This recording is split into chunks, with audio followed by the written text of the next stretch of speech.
John M. Huntsman Sr., Devin Durant, Farley Gerber, Elaine Elliott, Annette Cottle. Let's have a good time. Let's have some fun tonight. And of course, we got a great class of wonderful people and of course, wonderful athletes.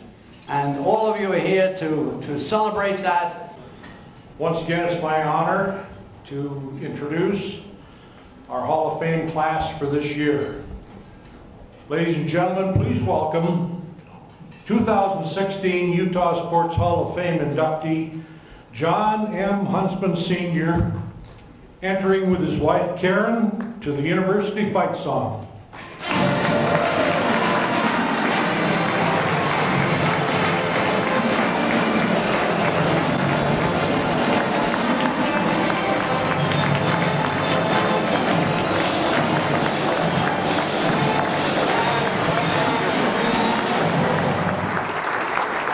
Tonight, as I am amidst some of the greats of Utah and the greats of the world, I feel very, very humble in accepting this award.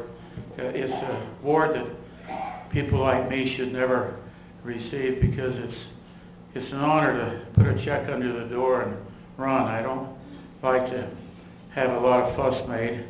And I grew up in Idaho my father was a school teacher. We grew up in a little two-room house with no plumbing, and we're very poor. And I always thought someday if I ever am successful, I want to be sure to help those who are in need and those who need it worse than I do. And so we've had the great joy in our life of giving, and it's been the greatest thrill of our life to see the twinkle in somebody's eye or the tear come down their cheek. And I'll always be grateful that the Lord has blessed me with the ability and blessed Karen with the ability to be able to give a little bit here and there. And I'm very grateful to you for this great honor. To each one of you at this head table, I thank you, and I thank my sweetheart Karen so much. I'll always be indebted to you for this honor this evening. Thank you, dear Frank.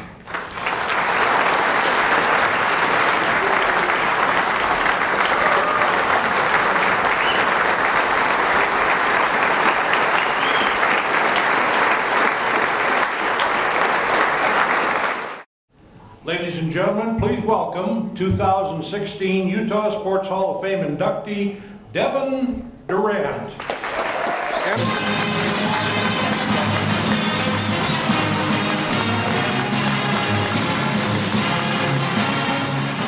Let's see, my dad is here. He was such a gifted teacher. I remember as a young boy, I think I was maybe 10 or 11 years old, and he took me to a basketball game. And he said, about the first quarter, he said, "Watch that player right there." And he pointed at Rich Haas. And so I watched him, and he said, "Watch how he interacts with his teammates and the officials and the opponent." He said, "He knows how to conduct himself with class." I mean, this was a new idea to me, and so I'm watching Rich Haas and focused in on him and what's he doing and how's he acting. Because my dad was more important with teaching me life skills, how to treat other people with respect. He wasn't so much for trying to tell me how to shoot a jump shot, but it was very important to him how we treated other people. You know, I think that paid off in a way for me because I followed my dad's teaching, and I always try to have respect for the officials and treat them as they're human beings. I knew they had to make a lot of judgment calls. I wanted to be on their good side. And so I tried to greet the officials as they'd come to the gym, and over time I made friends with some officials. And one record that Jimmer or Tyler didn't break while they were at BYU, I think I have one record left in that record book. It's the most foul shots attempted in a season. Not made, but just attempted. But you had to have some friends in black and white to be able to do that. And quick example, if some of you remember Moose Stubing. Moose and I got to be good friends. And I remember late in the game, we're there at the Marriott Center, 22,000 fans. I'm exhausted. It's a close game. And I get fouled, and so I have 2 foul shots. I step to the foul line. Moose comes up to me, looks at me, and he says, "Devin, how you doing?" And I said, "Moose, I'm exhausted. I can't hardly breathe." So I watched Moose do something I'll never forget. Instead of giving me the basketball, he went to one knee, and he began to untie his shoelace. And then slowly, he retied his shoelace. Took him about 30 or 45 seconds. It was just what I needed. Moose stood up. We didn't say anything. He handed me the ball. The game went on. Those are the kind of things that made the game sweet, the different associations from teammates, coaches, and even the officials. Lastly, my wife, Julie. We love to tell people that before I met her, I averaged 13 points a game. While we dated, I averaged 23 points a game. And after I married her, I averaged 28 points a game. She's always been my inspiration. I always wanted to do nothing else.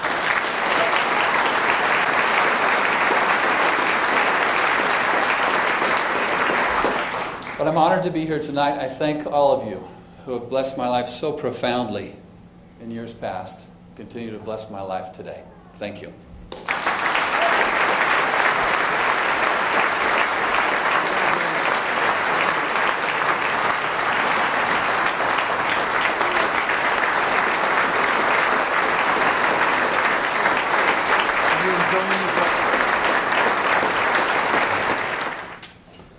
Yeah, I remember Moose Stubing well.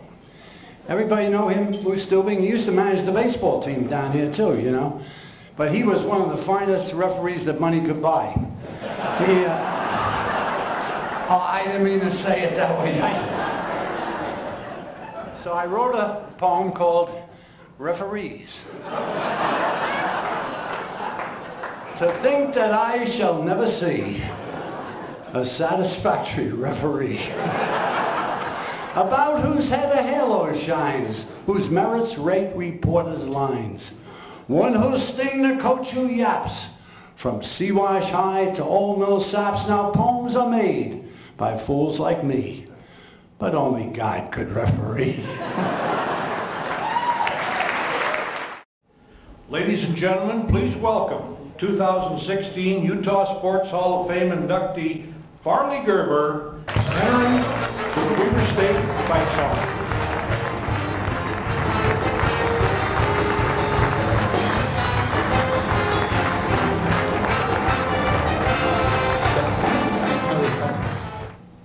In 1984, the NCAA's track and field championships were held in Eugene, Oregon.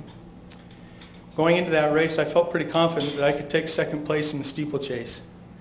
Julius' career at Washington State in Kenya was a formidable athlete. Both Coach and I knew that in a sprint, I had no chance against him. So Coach devised a strategy that would give me the best opportunity to be successful. It required that I would start my kick with 800 meters to go instead of the usual 200 or 300 meters. This would present a problem for Julius. If he followed me, he risked that he wouldn't have enough energy to stay with me and beat me in the end.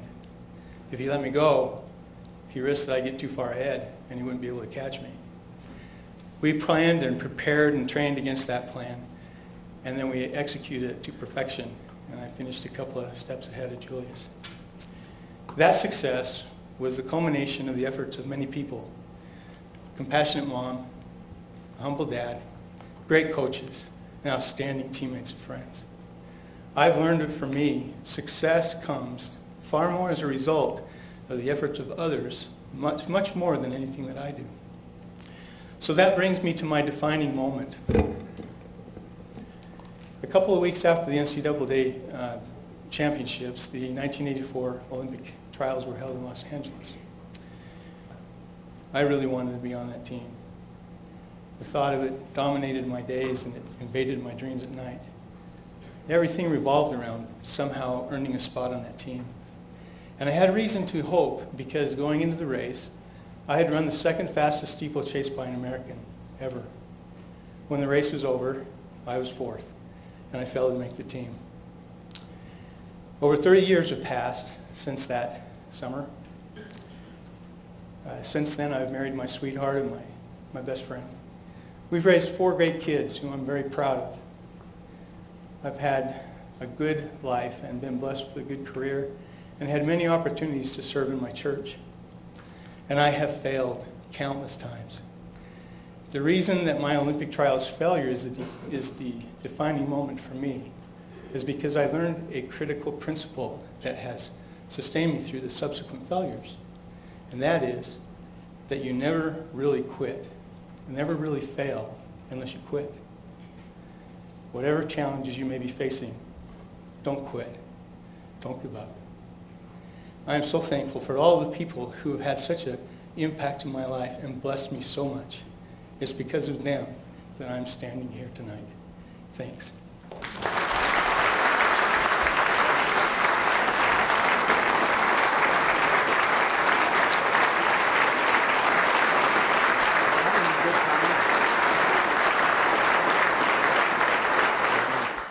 Ladies and gentlemen, please welcome 2016 Utah Sports Hall of Fame inductee Elaine Elliott, entering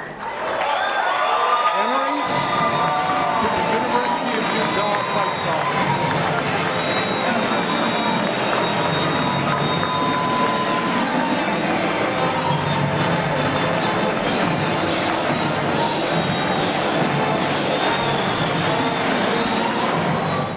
It might be an obvious statement to say, that what matters most are the people that we go through these journeys with, but I think that saying it actually makes it real.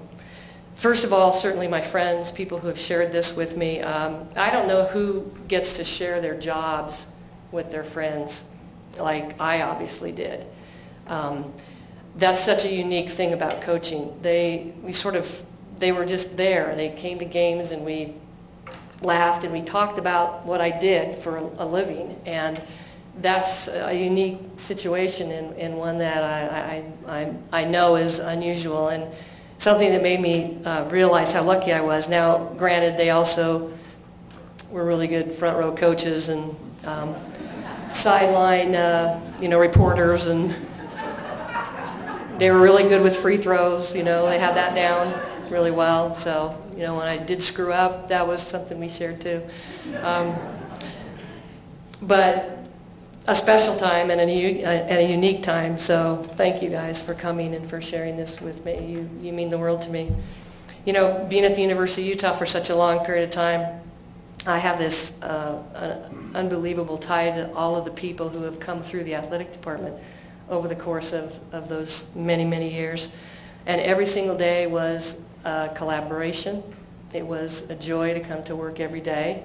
As I look out and see you there today, you're going to make me cry.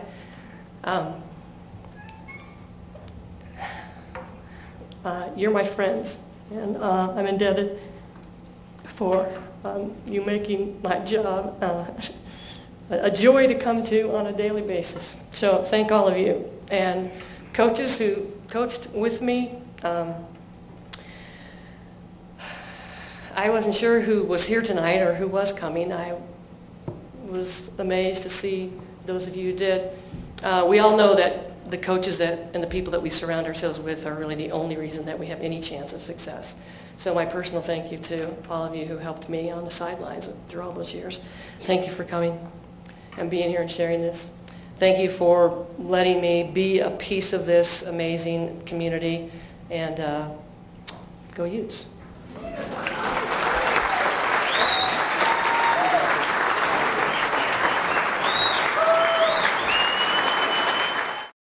Ladies and gentlemen, please welcome 2016 Utah Sports Hall of Fame inductee Annette Cottle, entering to the Utah State University Fight Song.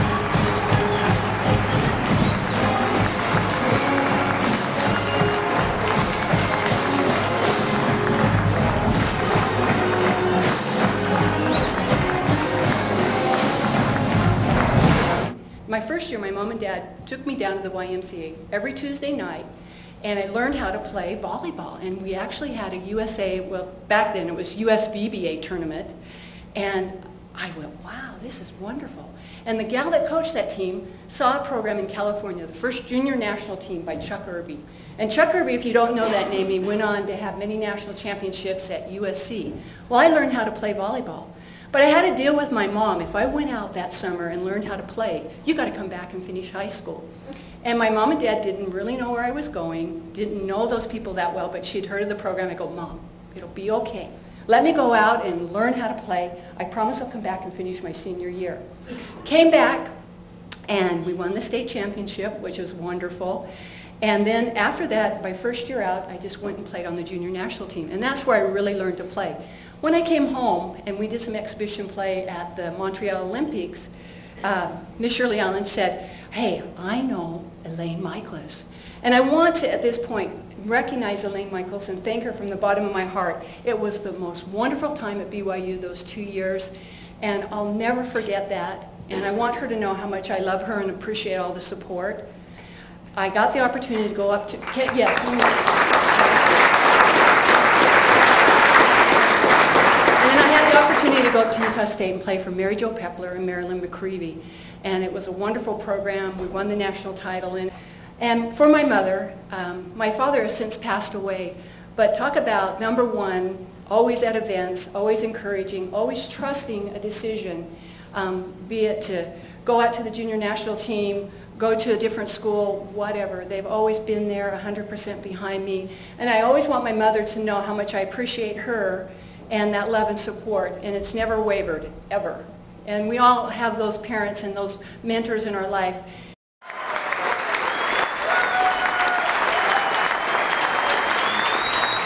Stay healthy, and we're going to look forward to seeing you at all the athletic events at all our great schools, okay? And then we're going to see you next year back here again, and bring some friends with you. God bless you, and thank you for letting me be part of this. Thank you very much. Appreciate it. Congratulations again to our inductees.